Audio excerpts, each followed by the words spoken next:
बिस्मिल्लाहिर्रहमानिर्रहीम। PPSC pass paper science question solve करते हैं। सबसे पहला हमारे पास सवाल है, the study of actress and their medical application is called as. तो मेडिकल एप्लीकेशन में जो रेडिएशंस का इस्तेमाल होता है उसको क्या नाम देते हैं? उसको रेडियोलॉजी नाम देते हैं, याद रखिएगा जी। It is totally deals with the radiations, ये रेडिएशन से ही डील करते हैं।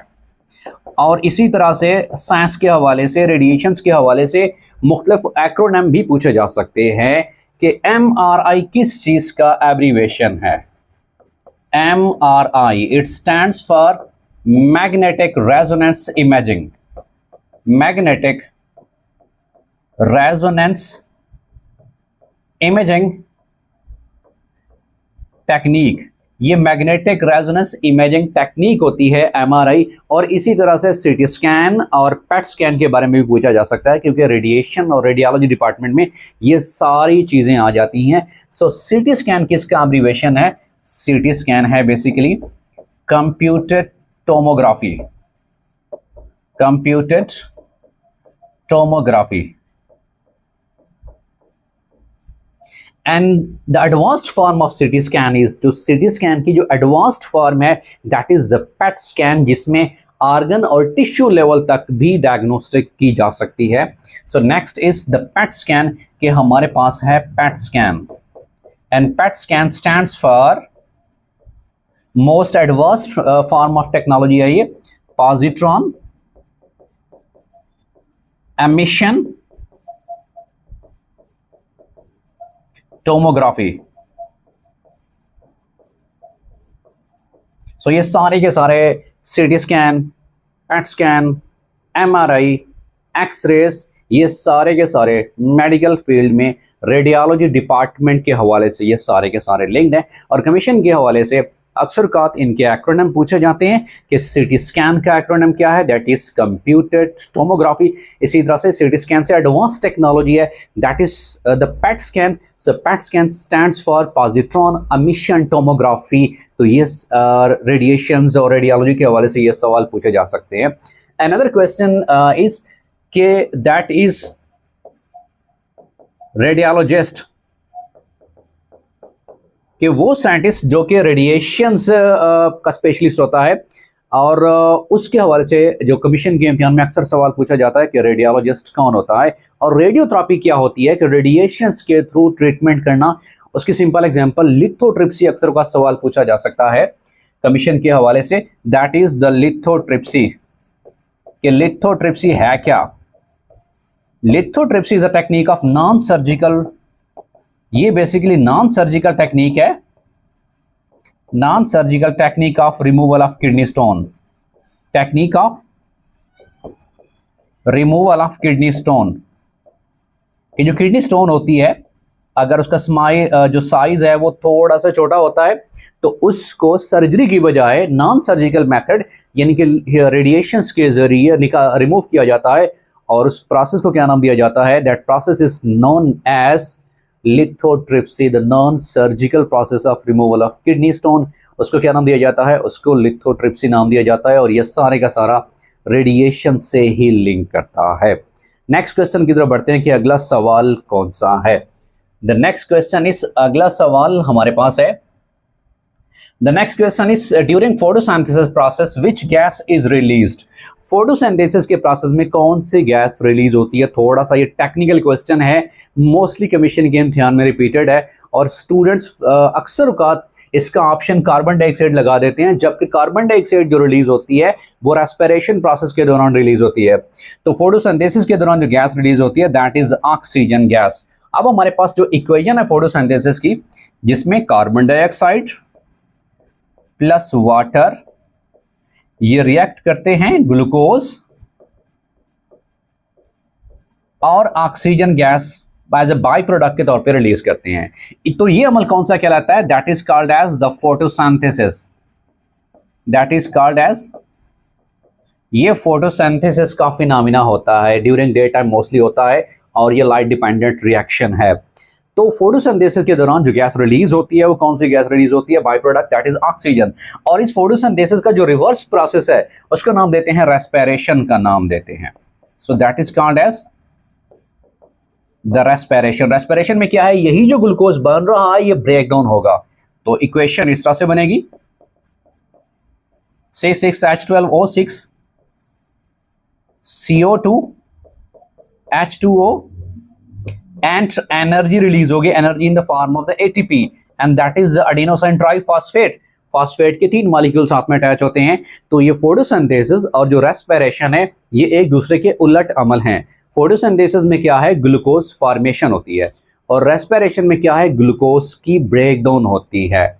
और एक और सवाल भी पूछा जा सकता है कि फोटोसिंथेसिस क्या है, बेसिकली ये एक एनाबॉलिक रिएक्शन है, याद रखिएगा जी। So this is an anabolic reaction. अब एनाबॉलिक रिएक्शन क्या होता है, एक ऐसा रिएक्शन कि जिसमें स्मॉलर मॉलिक्यूल्स मिलते हैं और लार्जर मॉलिक्यूल्स बनाते हैं, और इसके दौरान एनर्जी की जरूरत होती है। So that process is termed as the anabolic reaction. जबकि हमारे पास जो रेस्पिरेशन है ये बेसिकली कैटाबॉलिक रिएक्शन है। सो दिस इज कैटाबॉलिक रिएक्शन। तो ये हमारे पास कौन सा रिएक्शन है, दैट इज कैटाबॉलिक रिएक्शन, जिसमें लार्जर मॉलिक्यूल्स ब्रोकन डाउन होते हैं into the smaller molecule. Same is the case respiration में क्या है कि ग्लूकोज लार्जर मॉलिक्यूल है और ये ब्रेक डाउन होता है किस में, कार्बन डाइऑक्साइड और वाटर में ब्रेक डाउन होता है, और एनर्जी क्या होती है इस अमल के दौरान रिलीज होती है। अगर सिंपल, अगर बाज़ कमीशन के इम्तिहान में ये भी सवाल पूछा जाता है कि जो हमारे पास फोटोसिंथेसिस केमिकल रिएक्शन है ये बेसिकली एनर्जी कन्वर्जेंस का नाम है। वो एनर्जी कौन सी है, वो सोलर एनर्जी कन्वर्ट होती है। So that is solar energy. ये कन्वर्ट हो जाती है किस में, लीव्स में आ रही है।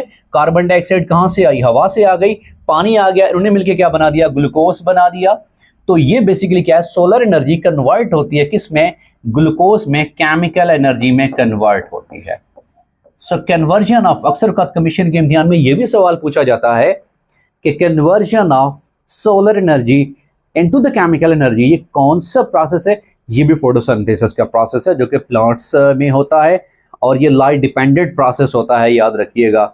और उस हवाले से मोस्टली जो क्वेश्चन बन सकते हैं वो मैंने ऑलरेडी डिस्कस किए हुए हैं कि फोटोसिंथेसिस, और same is the case with respiration. Respiration के हवाले से कौन कौन से सवाल मोस्ट रिपीटेड हैं वो हमने ऑलरेडी डिस्कस कर लिए हैं।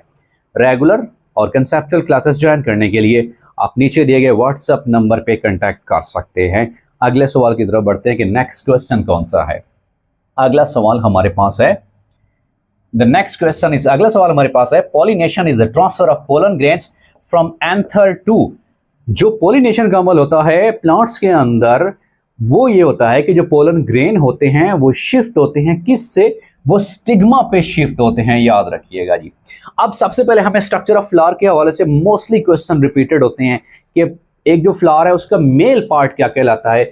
जो फ्लावर का मेल पार्ट है, the male part of flower, वो किन किन हिस्सों पर मुश्तमिल होता है, याद रखिएगा कि हमारे पास जो मेल फ्लावर है वो, याद रखिएगा, उसको हम क्या नाम देंगे, स्टेमन भी कहते हैं, याद रखिएगा जी। So that is the stamen. और ये कौन से 2 हिस्सों पर मुश्तमिल होता है, एक एंथर और एक filament, anther and the filament.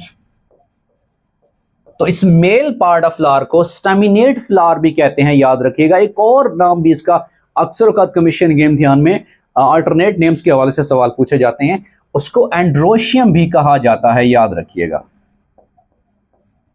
So that is called as androecium, the male part of the flower. The male part of the flower क्या है, याद रखिएगा बेटा, वो एंथर और फिलामेंट होते हैं, वो mail part of the flower है। अब होता क्या है, यहां से पोलन ग्रेन निकलते हैं और ये यू शिफ्ट हो जाते हैं कहां पर, स्टिग्मा पे आके फिर स्टाइल से होते हुए ओवरी में चले जाते हैं।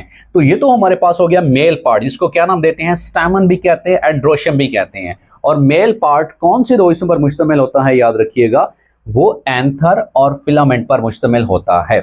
एंथर से क्या होते हैं, पोलन ग्रेन निकलते हैं, जैसे कि मैंने थोड़ा सा विजिबिलिटी के लिए यहाँ पे भी शो कर दिया है।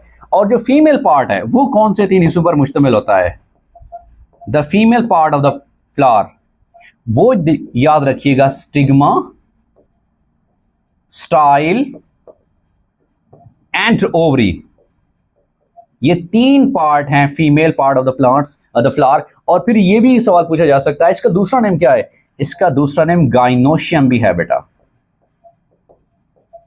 तो आप देखते हैं कि female part of the flower कौन सा है, दैट इज स्टिग्मा, ये स्टाइल और ये ओवरी। तो स्टिग्मा, स्टाइल, ओवरी, इन तीनों को कलेक्टिवली पिस्टल्स भी कहा जाता है, याद रखिएगा जी। ये पिस्टलेट फ्लावर है जी।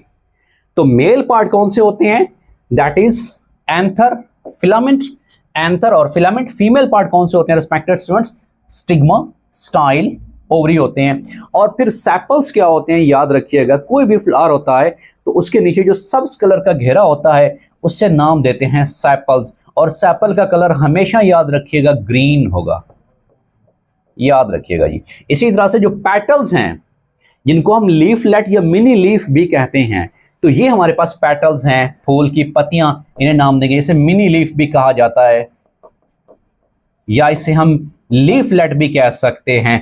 पेटल्स का कलर डिफरेंट हो सकता है, उसमें रेड भी है, उसमें वाइट भी है, सनफ्लावर में येलो भी है, बट सेपल्स का कलर ऑलवेज ग्रीन होगा। ये अक्सर औकात कमीशन के इम्तिहान में मोस्टली रिपीटेड है। The colour of the sepals is, sepal का कलर क्या है कि ग्रीन है, येलो है, रेड है, क्या है, तो sepals are always in the green colour. याद रखिएगा कि सेपल्स का कलर ग्रीन होता है। इसका काम क्या होता है कि ओवरी की प्रोटेक्शन करना। तो फ्लावर के हवाले से जो मोस्टली रिपीटेड क्वेश्चंस हैं वो मैंने ऑलरेडी यहाँ पे डिस्कस कर लिए हैं। और फिर पोलिनेशन में सेल्फ पोलिनेशन और cross pollination, 2 types of pollination होती है। ये भी अक्सर औकात कमीशन के हवाले से सवालात पूछे जा सकते हैं। नेक्स्ट क्वेश्चन की तरफ बढ़ते हैं कि अगला सवाल कौन सा है।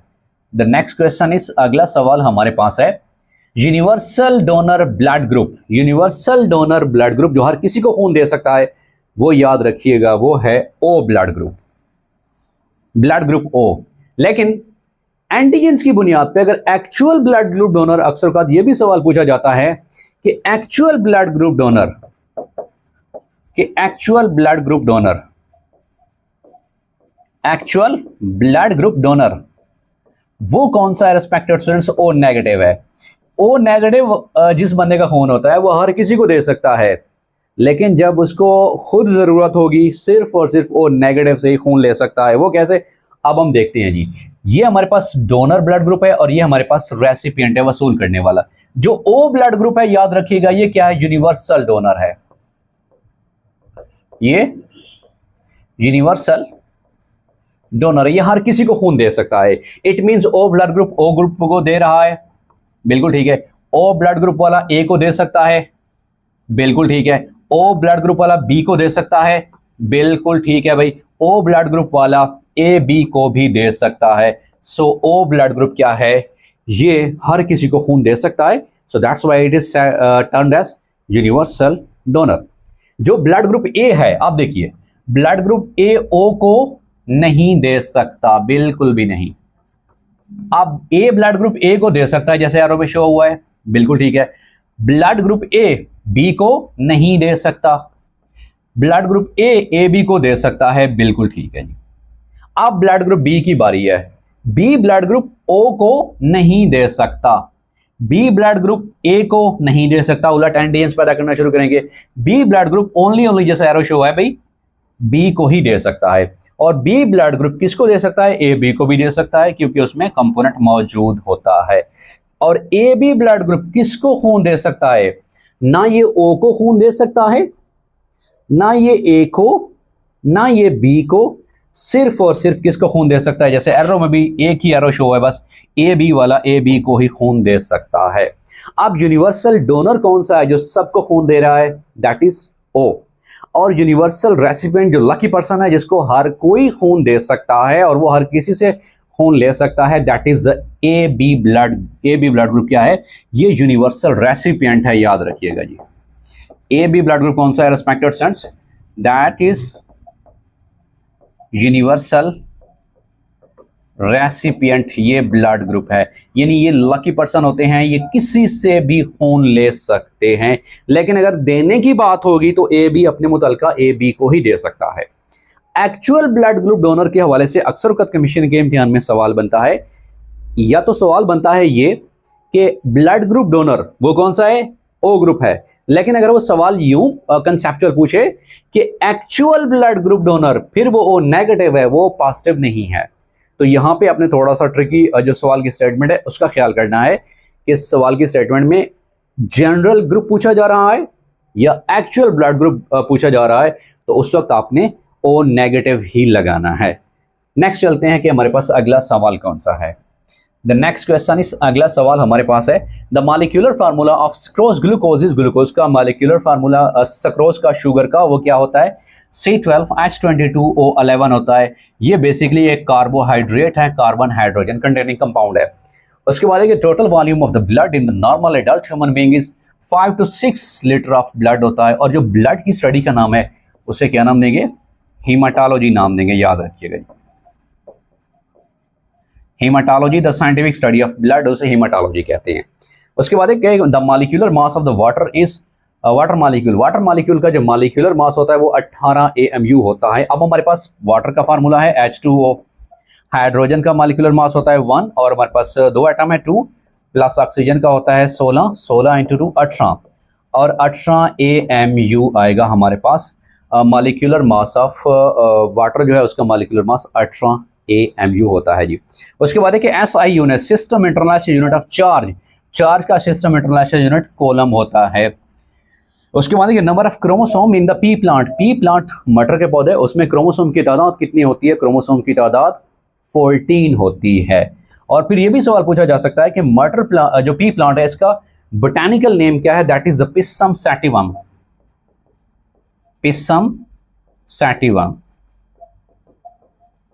Is the botanical name, underline भी करते हैं, ठीक है। पी प्लांट का, मटर के पौधे का ये बोटैनिकल नेम है। सेम इज द केस कि ह्यूमन बीइंग का साइंटिफिक नेम क्या है, that is the homo sapien, इंसान का scientific name that is the homo sapien है। और इसमें क्रोमोसोम की तादाद कितनी होती है, 46 क्रोमोसोम होते हैं और 23 पेयर्स होते हैं, याद रखिएगा।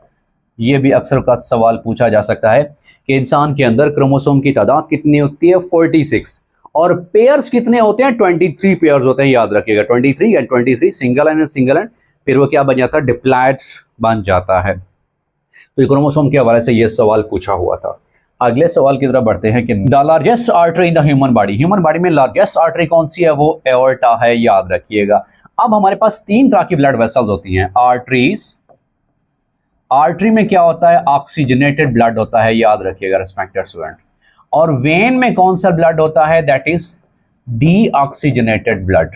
लेकिन एक एक्सेप्शनल केस है, वो अपने कंसेप्ट याद रखना रिस्पेक्टेड स्टूडेंट्स, कि पल्मोनरी आर्टरी अगर आ जाए इम्तिहान में, पल्मोनरी आर्टरी, तो उसमें कौन सा खून होता है, that is deoxygenated.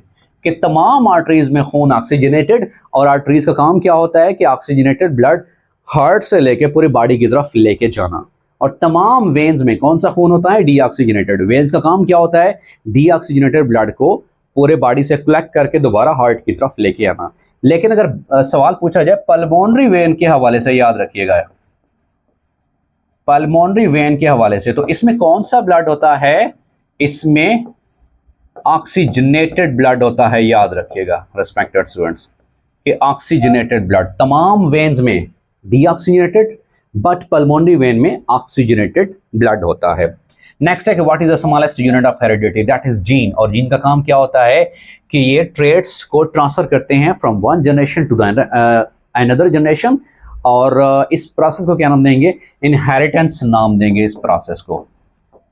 The process in which traits जो हैं वो शिफ्ट होती हैं, ट्रेट्स मीन खसूसियात, फ्रॉम पेरेंट्स टू ऑफस्प्रिंग और from one generation to another generation. और बायोलॉजी की वो ब्रांच जो जीन और इनहेरिटेंस को डील करती है, उसकी स्टडी को डील करती है, that is called as genetics, उसे नाम देंगे। उसके बाद है कि the beta particles are fast moving. जो बीटा पार्टिकल्स हैं बेसिकली ये फास्ट मूविंग इलेक्ट्रॉन्स हैं, इनके ऊपर चार्ज क्या होता है, नेगेटिव चार्ज होता है। और प्रोटॉन के ऊपर चार्ज कौन सा होता है, पॉजिटिव चार्ज होता है। एक सवाल मोस्टली रिपीटेड है कि न्यूक्लियस के ऊपर कौन सा चार्ज होता है, रिस्पेक्टेड स्टूडेंट्स, याद रखिएगा। एटम का central part respected students nucleus कहलाता है। उस न्यूक्लियस में क्या होते हैं, प्रोटॉन और न्यूट्रॉन होते हैं, याद रखिएगा जी। इलेक्ट्रॉन जो हैं इन खास रास्तों में घूम रहे होते हैं, जिनको हम ऑर्बिट्स नाम देते हैं। और इलेक्ट्रॉन पे चार्ज नेगेटिव, प्रोटॉन पे चार्ज क्या होता है, पॉजिटिव। और अगर न्यूक्लियस की बात आए रिस्पेक्टेड स्टूडेंट्स, कि न्यूक्लियस, केमिस्ट्री के हवाले से न्यूक्लियस पे चार्ज कौन सा होता है, याद रखिएगा पॉजिटिव चार्ज होता है। और अगर एटम के हवाले से पूछा जाए रेस्पेक्टेड स्टूडेंट्स कि charge on an atom, atom के ऊपर कोई चार्ज नहीं होता, no charge on an atom. Why? Because in an atom number of electrons and number of protons are equal, that is why atom is said to be a neutral particle, क्योंकि उसमें electrons और proton positive और negative charges equal होते हैं। इसी वजह से आपने याद रखना ये कंसेप्चुअल क्वेश्चन के न्यूक्लियस के ऊपर charge positive, but as a whole atom क्या होता है, वो न्यूट्रल होता है, नो चार्ज ऑन इट। तो ये आपने याद रखना है। उसके बाद है कि most abundant form of matter in universes, तो वो प्लाज्मा स्टेट एग्जिस्ट करती है, जिसको बाज़ कहते हैं the fourth state of matter, but actually क्या है, plasma it's a first state of matter, क्योंकि यूनिवर्स का सबसे ज़्यादा कंसंट्रेशन जो मैटर है वो मिकदार वो प्लाज्मा स्टेट में एग्जिस्ट करता है। अगले सवाल की तरफ बढ़ते हैं कि अगला सवाल कौन सा है। The next question is UV ultraviolet light falls in the category of, ये आयोनाइजिंग रेडिएशन है कि जो आयोनाइजेशन कॉज करती है। The chemical name of quartz is, उसका केमिकल नेम, उसका फार्मूला क्या है, name, that is silicon dioxide. उसके बाद है कि the biggest planet in our solar system is, biggest planet हमारे सोलर सिस्टम में क्या है, दैट इज जुपिटर है। ये सोलर सिस्टम के हवाले से सवाल था। उसके बाद study of cancer is called as, उसको नाम देंगे ऑन्कोलॉजी नाम देंगे, और जो एक ऑन्कोलॉजिस्ट होता है ये कैंसर स्पेशलिस्ट होता है, ये कैंसर स्पेशलिस्ट होता है जी, ये कैंसर स्पेशलिस्ट होता है, ठीक है। और फिर ये भी सवाल पूछा जा सकता है कि बेनाइन और मैलिग्नेंट ट्यूमर क्या होता है, याद रखिएगा जी, कि एक होता है benign tumour, benign tumour, tumour कहते हैं रसोली को, यानी कि ये ट्यूमर ऐसा ट्यूमर होता है कि जो कि स्प्रेडिंग टाइप नहीं होता। जो दूसरी टाइप है मैलिग्नेंट ट्यूमर, मैलिग्नेंसी होती है, वो मोलिक ट्यूमर होता है, याद रखिएगा जी, मैलिग्नेंट ट्यूमर होता है। और फिर कैंसर की डेफिनेशन पूछी जाती है अक्सर का, कैंसर क्या है, basically uncontrolled mitosis of disease cell है, या uncontrolled production of disease cell, उसको अगर भी कैंसर कह सकते हैं, जिसमें बीमारी के सेल्स की बेकाबू तकसीम होती है। तो ये सवाल भी इम्तिहान के हवाले से मोस्ट इंपॉर्टेंट है। नेक्स्ट क्वेश्चन की तरफ बढ़ते हैं कि अगला सवाल कौन सा है। The next question is an instrument used to detect the purity of milk, वो लैक्टोमीटर होता है। वाटर हैज मैक्सिमम डेंसिटी, पानी की डेंसिटी 4 सेंटीग्रेड पर मैक्सिमम होती है। ये मोस्ट रिपीटेड क्वेश्चन है कि water has maximum density at which temperature, वो 4 सेंटीग्रेड के ऊपर होता है। और वाटर वो मैटर है जो सॉलिड, लिक्विड, गैस तीनों फॉर्म में एग्जिस्ट करता है। उसके बाद है कि during respiration process which gas is release, respiration process में कौन सी गैस रिलीज होती है, वो कार्बन डाइऑक्साइड गैस रिलीज होती है, याद रखिएगा, that is carbon dioxide gas. उसके बाद है कि between the melting and the boiling point of a substance, the substance exist, वो लिक्विड फॉर्म में एग्जिस्ट करता है। कि जब कोई सब्सटेंस मेल्टिंग और बॉइलिंग पॉइंट के दरमियान एग्जिस्ट करता है, क्योंकि मेल्टिंग पॉइंट किसका होता है, हमेशा सॉलिड का होता है जी। और पहले कोई भी चीज़ जब सॉलिड होगी तो मेल्ट होगी, किस में आएगी, बॉइलिंग में आएगी, तो वो किस स्टेट में होगा, वो लिक्विड स्टेट में होगा। और फिर जब बॉइलिंग पॉइंट के आगे चले जाएंगे फिर क्या होगा, वो ही जो लिक्विड स्टेट है वो किस में आएगी, इवेपोरेशन प्रोसेस में आएगी, मिनटों से वो वेपर या गैस में तब्दील हो जाएगी। नेक्स्ट क्वेश्चन की तरफ बढ़ते हैं कि अगला सवाल कौन सा है। The next question is Dolly is the name of, Dolly एक शीप का नाम है, एक भेड़ का नाम है, जिसको क्लोन किया गया था, फर्स्ट क्लोन शीप है। तो इसको तैयार किया गया था इनिशियली जो बायोटेक्नोलॉजी प्रोडक्ट्स हैं सोमैटिक सेल्स के जरिए, जो डॉली शीप है इसको इनिशियली तैयार किया गया था। नेक्स्ट क्वेश्चन की तरफ बढ़ते हैं कि most of the ozone in the atmosphere is concentrated इन, तो वो स्ट्रेटोस्फेयर में पाई जाती है। In aqueous solution the solvent is, जब हम एक्वस सॉल्यूशन की बात करते हैं तो याद रखिएगा, तो उसमें क्या होता है, जो सॉल्वेंट होता है, सॉल्वेंट जिसके अंदर कोई चीज हल होती है, जब भी बात है एक्वस की सो इट मींस वाटर, तो उसमें क्या होता है, सॉल्वेंट वाटर ही होता है। और सॉल्यूट कोई भी हो सकता है, फॉर एग्जांपल सॉल्वेंट मेरे पास H2O है, वाटर है, और सल्यूट कोई भी हो सकता है, से फॉर एग्जांपल वो साल्ट हो सकता है, ठीक है। तो ये क्या है, सॉलिड इन लिक्विड सॉल्यूशन की एग्जांपल है। उसके बाद है कि neurology is deals with the study and the treatment of वो सीएनएस सिस्टम जो है हमारा ओवरऑल जो सेंट्रल नर्वस सिस्टम है, the brain, the central nervous system, उसकी स्टडी का नाम है। और जो सेंट्रल नर्वस सिस्टम होता है बेसिकली 2 पार्ट्स पर मुश्तमिल होता है, that is the brain and the spinal cord, याद रखिएगा जी, brain and then spinal cord. वो ब्रेन और स्पाइनल कॉर्ड पर मुश्तमिल होता है, 2 पार्ट्स पर। हमारा जो सीएनएस सिस्टम है, इसके बाद नेक्स्ट शुरू होता है that is the PNS system, that is the peripheral nervous system. तो न्यूरोलॉजी क्या है, ये सेंट्रल नर्वस सिस्टम जिसमें ब्रेन शामिल है, उनकी ट्रीटमेंट वगैरह के बारे में ये डील करता है। Neutrons was discovered by, neutron किसने डिस्कवर किए थे, जेम्स चैडविक साहब ने डिस्कवर किए थे। इसी तरह से इलेक्ट्रॉन्स किसने डिस्कवर किए थे, वो जे थॉमसन साहब ने डिस्कवर किए थे, याद रखिएगा जी। जे थॉमसन साहब ने इलेक्ट्रॉन डिस्कवर किए थे। और न्यूट्रॉन किसने डिस्कवर किए थे, वो जेम्स चैडविक ने डिस्कवर किए थे, केमिस्ट्री और साइंस के हवाले से। ये भी मोस्टली रिपीटेड क्वेश्चंस हैं। अगले सवाल की तरफ बढ़ते हैं कि नेक्स्ट क्वेश्चन हमारे पास कौन सा है। द नेक्स्ट क्वेश्चन इस अगला सवाल हमारे पास है, ECG is use for the diagnosis of, जो एलिमेंट है वो हार्ट के हवाले से है। ईसीजी किस चीज का एब्रिविएशन है, इलेक्ट्रोकार्डियोग्राफी। इलेक्ट्रोकार्डियोग्राफी ईसीजी कराई जाती है, तो वो हार्ट की ईसीजी कराते हैं। Short sightedness can be corrected by using concave lens इस्तेमाल करते हुए उसको ठीक किया जा सकता है। Trachoma is a disease of, वो आई की डिजीज है, याद रखिएगा। उसके बाद the veins transport blood from kidney, वो किडनी से लेके जाती हैं, वो कौन सी है, वो रीनल वेन है।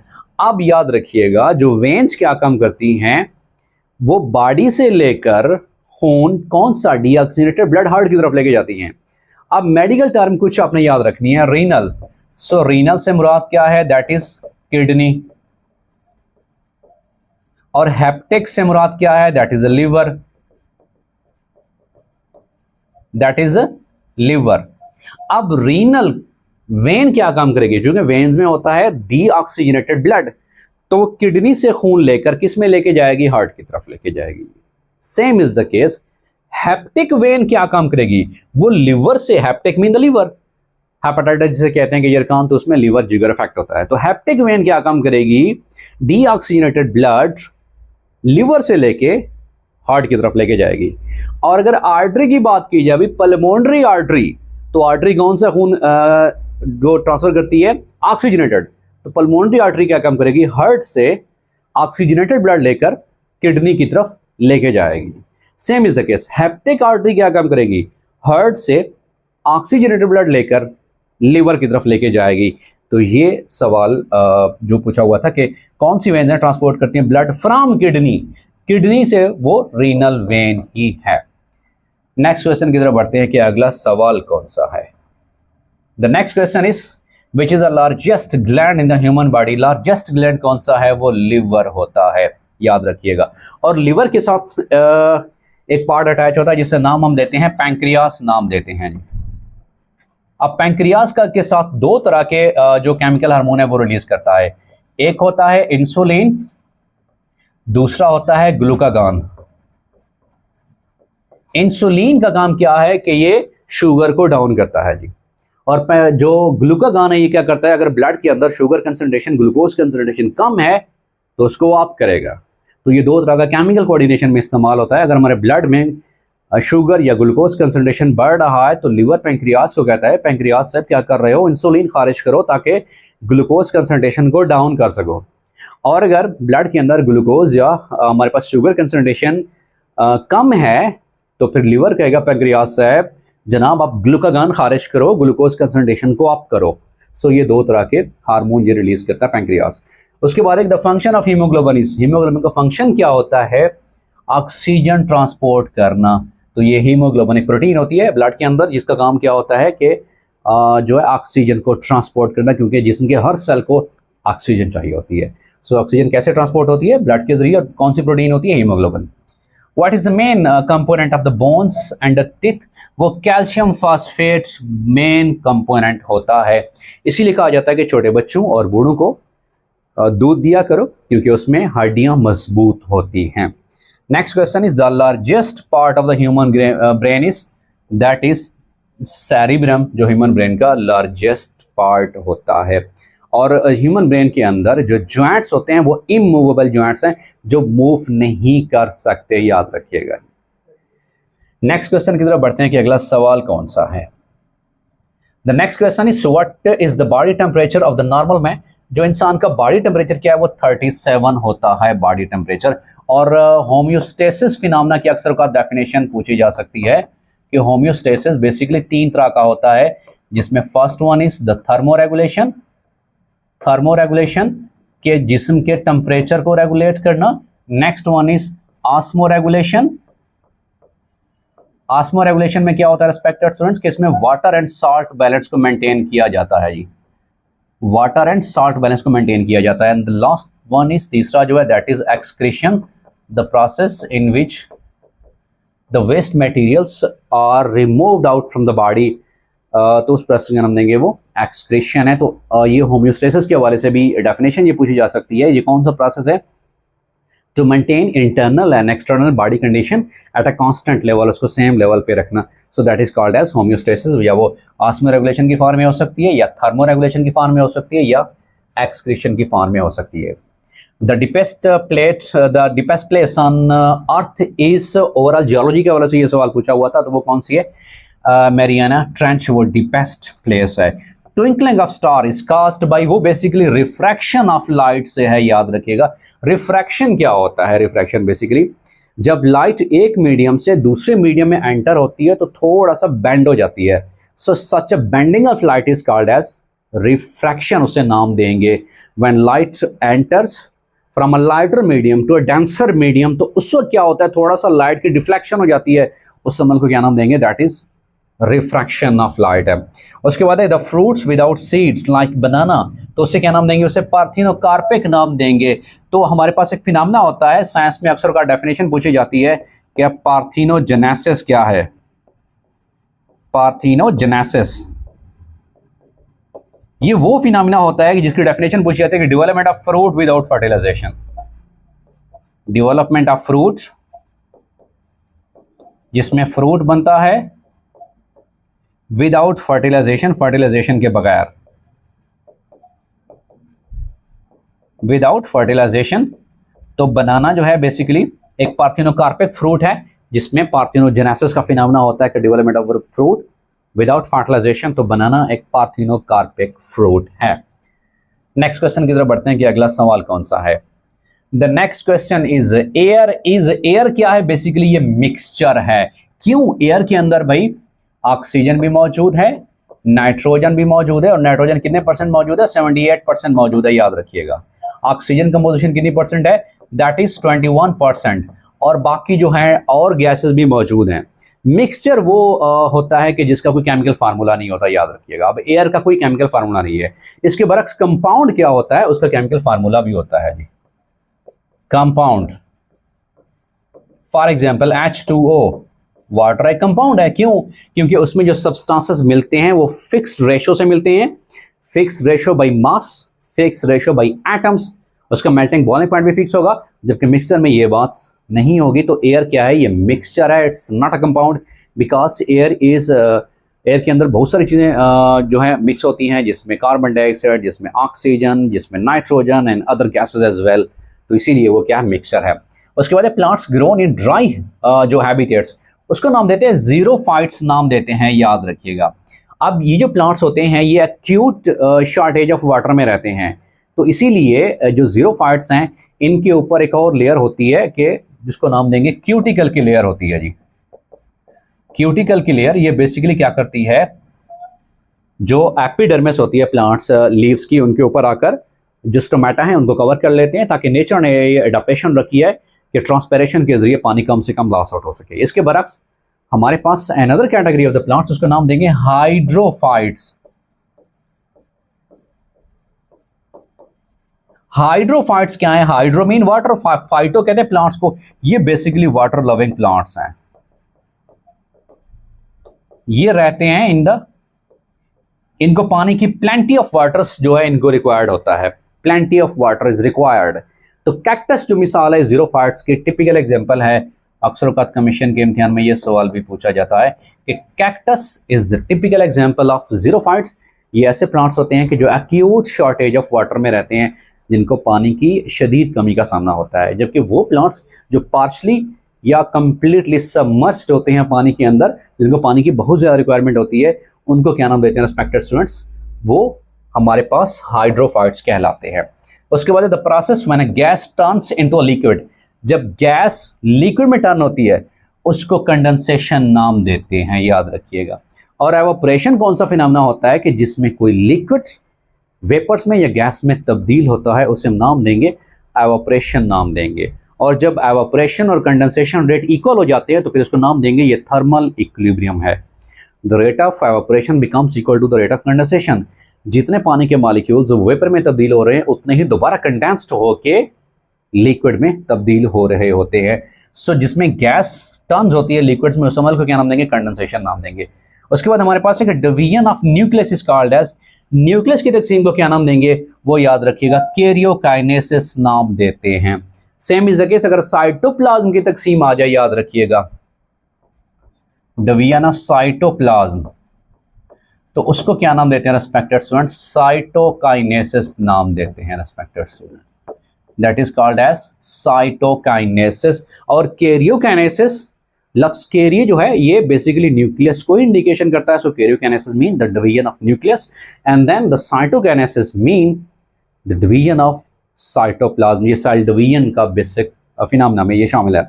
उसके बाद है कि blood is cleaned by, blood को कौन क्लीन करता है? कौन सा बॉडी पार्ट? वो किडनी क्लीन करता है, याद रखिएगा। किडनी का बेसिक पर्पस ये है कि खून को फिल्टर करके यूरिनेशन की फॉर्म में वेस्ट मटेरियल को जिस्म से बाहर निकाल देना, बस।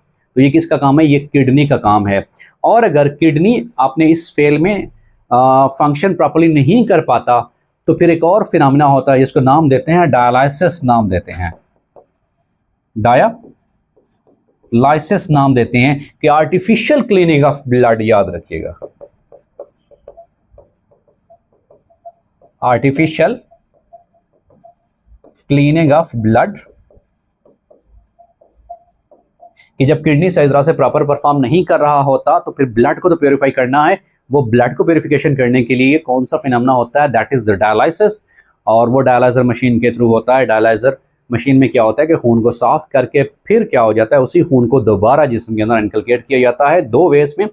या तो वो हीमोडायलाइसिस है या तो वो पेरिटोनियल डायलाइसिस है। इसकी दो टाइप्स हैं, haemodialysis and then the peritoneal dialysis.